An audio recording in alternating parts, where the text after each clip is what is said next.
قد جاءكم من الله نور وكتاب مبين يهدي به الله من اتبع رضوانه سبل السلام ويخرجهم من الظلمات الى النور باذنه ويهديهم الى صراط مستقيم. صدق الله العظيم. محترم بہنوں، عزیز بیٹیوں، رامپور میں میرا بارہا آنا جانا ہوا ہے. میں نے یہیں پر درسگاہ اسلامی سے تعلیم حاصل کی ہے.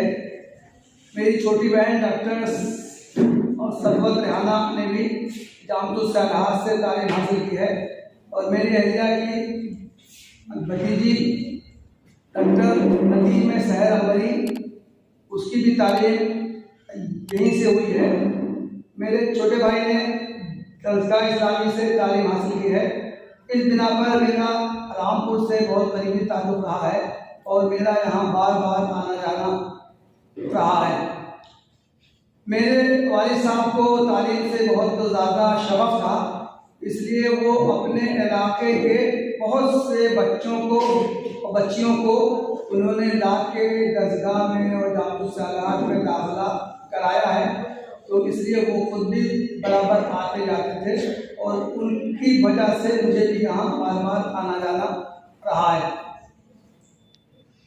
یہ تعلق میں نے اس لیے کرا ہے کہ میں رامپور سے میں آشنا نہیں ہوں، یہاں سے میرا بہت زیادہ قریبی تعلق رہا ہے. اس کے بعد مجھے دارالعلوم میں تعلیم حاصل کرنے کا موقع ملا ہے.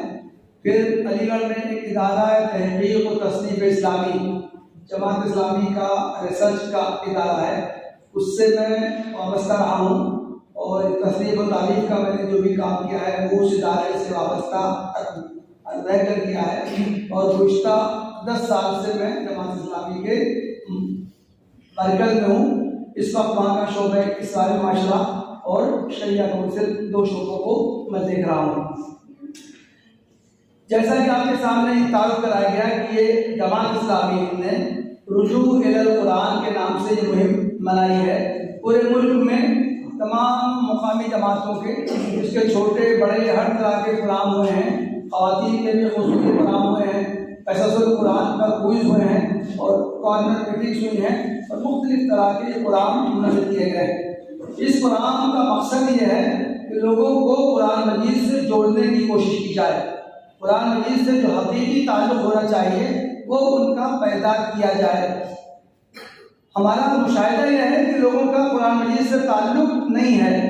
ایک طرف تو وہ قرآن کو بہت عظمت کی نگاہ سے دیکھتے ہیں، اس کا بہت زیادہ احترام کرتے ہیں، اتنا احترام کہ اگر کوئی قرآن کے بارے میں کوئی غلط بات اپنی زبان سے نکال لے یا کوئی بد باطن قرآن کی توہین وہ کر بیٹھے. اس طرح کے واقعات آج کل آئے دن پیش آ رہے ہیں. کسی مسجد پر شر پسند حملہ کرتے ہیں، قرآن کے نسخوں کو پھینک دیتے ہیں، نظر آتش کر دیتے ہیں. اس طرح کی کوئی واردات ہوتی ہے تو مسلمان بہت زیادہ بے چین ہو جاتے ہیں، اس لیے کہ ان کو قرآن مجید سے گہری عقیدت ہوتی ہے، محبت ہوتی ہے. لیکن دوسری طرف عجیب و غریب معاملہ یہ ہے کہ قرآن مجید کا جو مقصد نزول ہے وہ ان سے اوجھل رہتا ہے.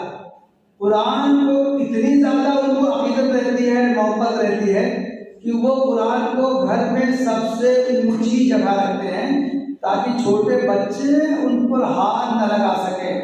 اور وہ اتنی اونچی جگہ وہ گھر پہ رکھا رہتا ہے کہ نہ چھوٹوں کو اس کو اٹھانے کی توفیق ہوتی ہے نہ بڑوں کو اٹھانے کی توفیق ہوتی ہے. اور وہ بس اس کو صرف وہ تبرک کے لیے تاکہ گھر میں برکت رہے، گھر میں جنات آصف وغیرہ کا کوئی اثر نہ رہے، اس لیے گھر میں قرآن موجود رہتا ہے. ہم نے مکان کو نیا بنوایا تو ہم گھر میں سمجھتے ہیں کہ اس کی قرآن خوانی کریں تاکہ گھر میں برکت ہو جائے. ہم تجارت پیشہ ہیں، ہم نے کوئی نئی دکان کھولی ہے تو اس میں قرآن خوانی ضروری سمجھتے ہیں تاکہ ہماری تجارت کو فروغ ہو. کوئی شخص بہت زیادہ بیمار ہو گیا ہے،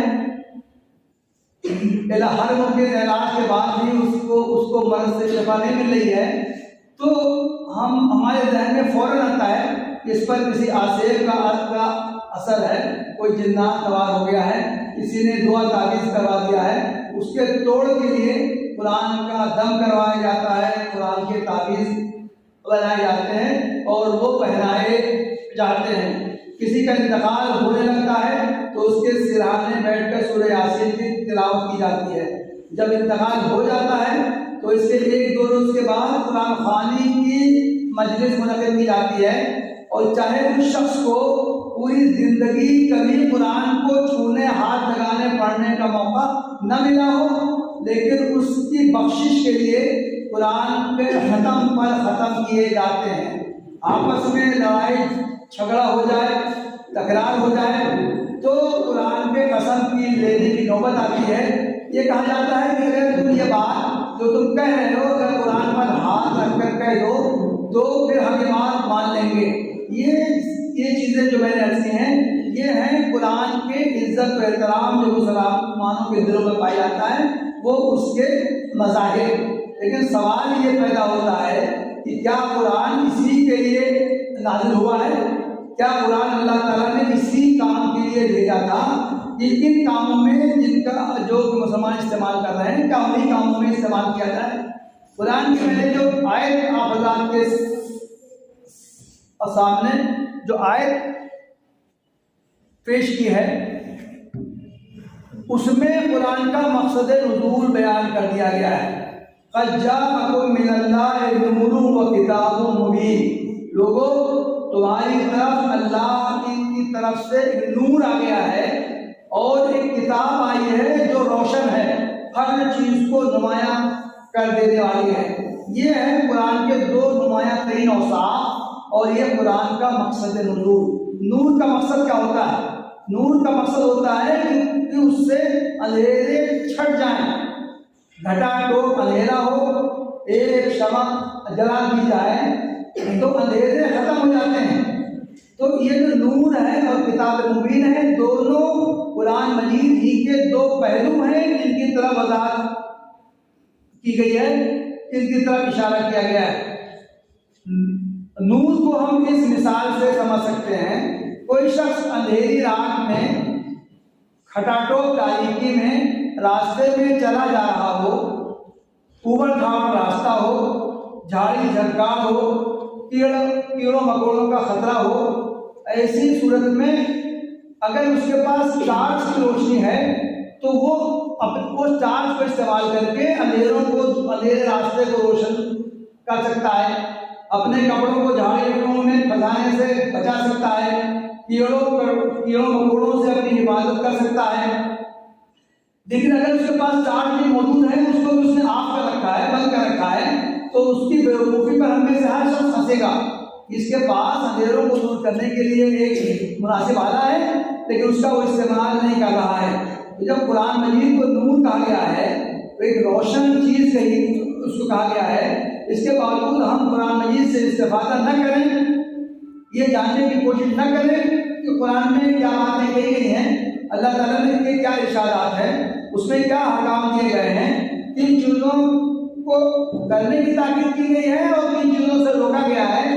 اگر قرآن مجید سے ہم یہ جاننے کی کوشش نہ کریں تو ہمارا بھی حال اسی شخص کی طرح ہوگا جس کے پاس راستے کو روشن کرنے کا ایک سامان موجود ہے لیکن وہ اس سے فائدہ نہیں اٹھا رہا ہے۔ آگے کہا گیا ہے یہدی بہ اللہ من اتبع رضوانہ سبل السلام، اللہ تعالیٰ اس کے ذریعے ان لوگوں کو سیدھی راہ دکھاتا ہے جو اللہ تعالیٰ کی مرضی کے مطابق سیدھے راستے پر چلنا چاہتے ہیں، سلامتی کے راستے پر جو چلنا چاہتے ہیں۔ گویا کہ قرآن سے صرف وہ لوگ فائدہ اٹھا سکتے ہیں جو اس سے ہدایت حاصل کرنا چاہیں، جو اس سے رہنمائی حاصل کرنا چاہیں۔ قرآن ہمارے پاس موجود ہے، ہم قرآن سے فائدہ اٹھانا ہی نہ چاہیں تو فائدہ ہرگز نہیں اٹھا سکتے ہیں۔ سورہ البقرہ کا آغاز جو ہوتا ہے الف لام میم ذالک الکتاب لا ریب فیہ ھدی للمتقین، یہ کتاب ہے اللہ کی طرف سے نازل کی گئی ہے، اس میں کوئی شک نہیں ہے اور یہ ہدایت ہے اہل تقویٰ کے لیے، یہ متقیوں کے لیے ہدایت ہے۔ سوال پیدا ہوتا ہے جب وہ متقی ہیں تو ان کو ہدایت کی کیا ضرورت ہے؟ تو متقیوں کا یہ مطلب یہ ہے کہ وہ لوگ جو اللہ تعالیٰ کی گزارنا چاہتے ہیں، جو تقویٰ کی راہ پر چلنا چاہتے ہیں۔ تقویٰ کیا ہے؟ تقویٰ کا ترجمہ کیا جاتا ہے بچنا، وہ جو اللہ سے ڈرنے والے ہیں۔ لیکن صحیح بات یہ ہے کہ تقویٰ کو اللہ سے ڈرنے کے مفہوم میں محدود کر دینا صحیح نہیں ہے۔ تقویٰ میں مثبت اور منفی دونوں باتیں آتی ہیں۔ متقی وہ ہے جو اللہ تعالیٰ کی مرضی کے کام کرے اور جن چیزوں سے اللہ تعالیٰ کا غضب نازل ہوتا ہے ان سے وہ بچنے کی کوشش کرے۔ متقی وہ ہے جو ان راستوں کو اختیار کرے جو اس کو جنت تک لے جانے والے ہیں۔ متقی وہ ہے جو ان راستوں سے بچنے کی کوشش کرے جو جہنم کی طرف لے جانے والے ہیں۔ تو گویا کہ متقی میں یہ دونوں اوصاف ہونے چاہیے، اور قرآن کو یہ کہا گیا ہے کہ یہ قرآن سے وہی لوگ ہدایت حاصل کر سکتے ہیں جو کہ اپنے اندر تقویٰ کی صفت پیدا کریں۔ ایک دوسرے مقام پر جہاں پر کہ رمضان اور قرآن کا تعلق بیان کیا گیا ہے کہ قرآن وہ کتاب ہے جس کو اللہ تعالیٰ نے رمضان کے مبارک مہینے میں نازل کیا ہے۔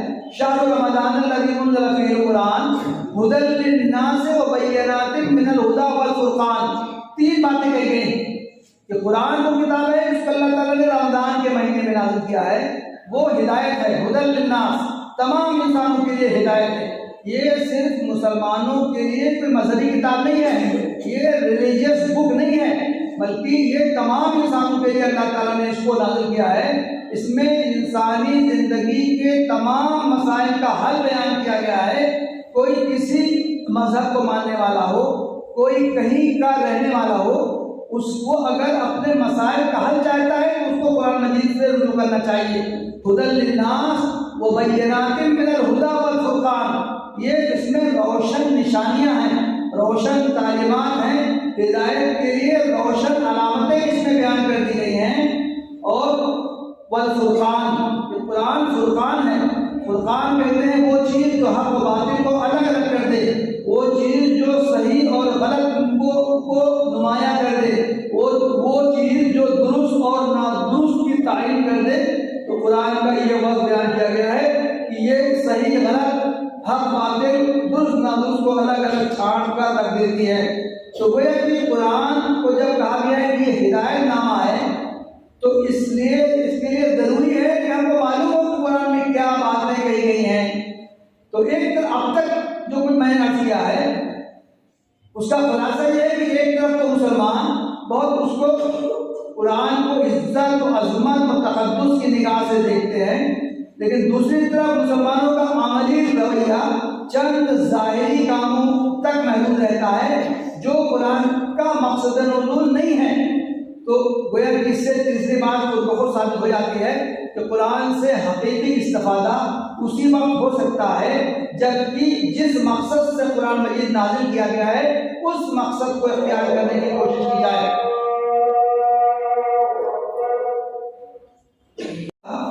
قرآن سے حقیقی تعلق کس وقت کس صورت میں استعمال ہو سکتا ہے اس کے بارے میں چند باتیں خود قرآن مجید ہی میں بیان کی گئی ہیں، اور اختصار کے ساتھ ان کا میں تذکرہ کرنا چاہتا ہوں۔ سب سے پہلی بات یہ ہے کہ قرآن کا حق ہے کہ اس کی تلاوت کی جائے۔ قرآن کی تلاوت کا حق پیغمبر کو بھی دیا گیا تھا۔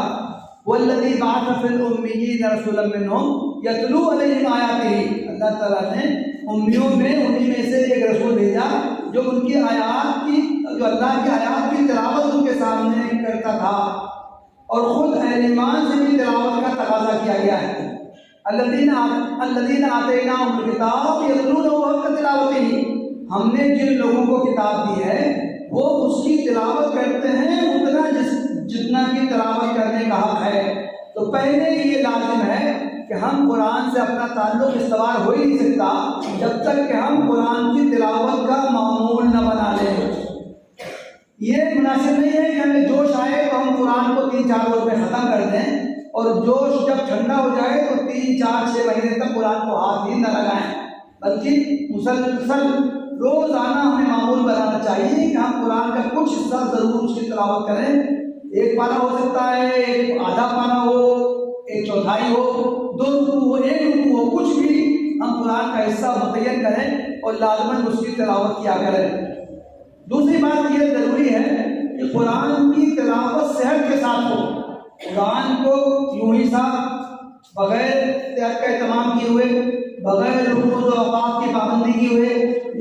تجوید کے جو قواعد و ضوابط ہیں ان کی پابندی کیے بغیر ہم قرآن پڑھیں تو یہ بھی اس کا درست طریقہ نہیں ہے۔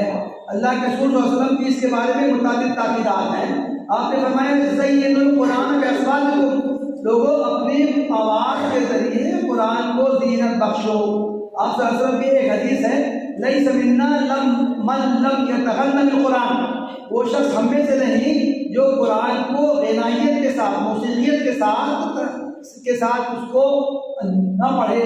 تو وہ کہ دوسری بات یہ کہ قرآن کو صحت کے ساتھ پڑھنے کا، تجوید کے ساتھ پڑھنے کا اہتمام کرنا چاہیے، اور اگر ہمیں نہیں آتا ہے تو ہم کو کسی ماہر سے اس کو کچھ سیکھنے کی بھی کوشش کرنی چاہیے۔ تیسری چیز جو انتہائی اہم ہے اور یہ ہماری جماعت کی مہم کا یہ اصل نقطہ ہے، وہ یہ ہے کہ قرآن کو سمجھ کر پڑھنے کی کوشش کی جائے۔ یہ بے سمجھے مجھے جیسا کہ مسلمانوں نے اپنا معمول بنا لیا ہے، ان کے ذہن میں یہ بات بیٹھ گئی ہے کہ بغیر سمجھے مجھے زیادہ سے زیادہ قرآن کی تلاوت کر لیں، اس سے ان کو بہت زیادہ ثواب ملے گا۔ یہ تصور صحیح نہیں ہے۔ بے سمجھے مجھے قرآن زیادہ سے زیادہ پڑھ لیا جائے، اس سے بہتر یہ ہے کہ کم قرآن کی تلاوت کی جائے لیکن جتنی کی جائے اس کو سمجھ کر پڑھنے کی بھی کوشش کی جائے۔ یہ فہم قرآن پر اللہ کے رسول صلی اللہ علیہ وسلم نے بہت زور دیا ہے۔ آپ نے حیرت کا اظہار کیا ہے، آخر وہ کیسے لوگ ہیں جو قرآن کو پڑھتے ہیں لیکن وہ سمجھنے کی کوشش نہیں کرتے ہیں؟ اور یہ بات تو اللہ کے رسول صلی اللہ علیہ وسلم ہی میں نہیں بلکہ یہ بات تو خود قرآن مجید میں بھی کہی گئی ہے، افلا یتدبرون القرآن ام علی قلوب اقفالها۔ اللہ تعالیٰ نے فرمایا ہے آخر یہ لوگ قرآن میں تدبر کی کوشش کیوں نہیں کرتے ہیں؟ کیا ان کے دلوں پر تالے پڑ گئے ہیں؟ اندازہ کیجیے کہ کتنے سخت الفاظ میں، کتنے تنبیہی الفاظ میں اللہ تعالیٰ یہ ارشاد فرما رہا ہے۔ ایک بات میں کرتا ہوں کہ اگر یہ سوال کیا جائے کہ دنیا کی کون سی کتاب ہے جس کو سب سے زیادہ پڑھا جاتا ہے تو ہمارا جواب ہوگا کہ وہ قرآن ہے، اس لیے کہ قرآن ایسی کتاب ہے اتنا زیادہ جتنا اس کو کوئی دنیا میں اس کے ماننے والے پڑھتے ہیں اس سے زیادہ دنیا کی اور کوئی کتاب اتنی زیادہ نہیں پڑھی جاتی ہے، لیکن اسی کے ساتھ ساتھ یہ بھی حقیقت ہے کہ قرآن مجید دنیا کی واحد کتاب ہے جس کو اس کے ماننے والے بہت بڑی تعداد میں بے سمجھے بوجھے پڑھتے ہیں۔ تو ہم یہ قرآن کا پیغام یہ ہے، قرآن کی تعلیم یہ ہے، اللہ کے رسول صلی اللہ علیہ وسلم کی تاکید دی ہے کہ قرآن کو سمجھ کر پڑھنے کی کوشش کی جائے۔ چوتھی چیز یہ ہے کہ عمل، قرآن پر عمل۔ جب ہم یہ سمجھیں گے کہ قرآن کی تعلیمات کیا ہیں، قرآن میں کیا احکام دیے گئے ہیں، کیا باتیں کہی گئی ہیں، کن باتوں سے روکا گیا ہے، اس پر لازماً فوراً عمل کا تقاضا ہو جاتا ہے۔ اگر ہم کو قرآن کی تعلیمات سے واقفیت ہو جائے تو ظاہر ہے اس پر ہم عمل نہ کریں تو ایسی واقفیت ہمارے کسی کام کی نہیں ہے۔ مثال کے طور سے قرآن میں حجاب کا حکم دیا گیا ہے، اللہ تعالیٰ نے صریح الفاظ میں حکم دیا ہے، نبی کی بیویوں کو، نبی کی بیٹیوں کو اور امت کی عورتوں کو یہ حکم دیا گیا ہے کہ تم پردہ اختیار کرو۔ اگر یہ تعلیم ہم کو معلوم ہے لیکن اس پر ہم عمل نہ کریں تو ایسا جاننا ہمارے کس کام کا؟ قرآن مجید میں صلہ رحمی کی تاکید دی گئی ہے، احادیث میں اس پر زور دیا گیا ہے، رشتہ داروں کے حقوق بیان کیے گئے ہیں، لیکن جانتے پوچھتے اگر ہم ان تعلیمات پر عمل نہ کریں تو ظاہر ہے کہ قرآن کی ان تعلیمات کو جاننا ہمارے لیے کسی کام کا نہیں ہے۔ اور پانچویں بات یہ ہے کہ جو باتیں ہمیں معلوم ہوں ہماری ذمہ داری ہے کہ وہ باتیں ہم دوسروں تک پہنچانے کی کوشش کریں۔ محترم بہنوں بیٹیوں، ایک بات آخر میں یہ عرض کرنا چاہتا ہوں کہ قرآن کا خطاب عام ہے، یا ایھا الذین آمنوا، جو قرآن نے یہ خطاب کیا ہے ایمان لانے والوں، تو یہ سمجھنا خام خیالی ہوگی کہ یہ خطاب قرآن کا صرف مردوں سے ہے، نہیں۔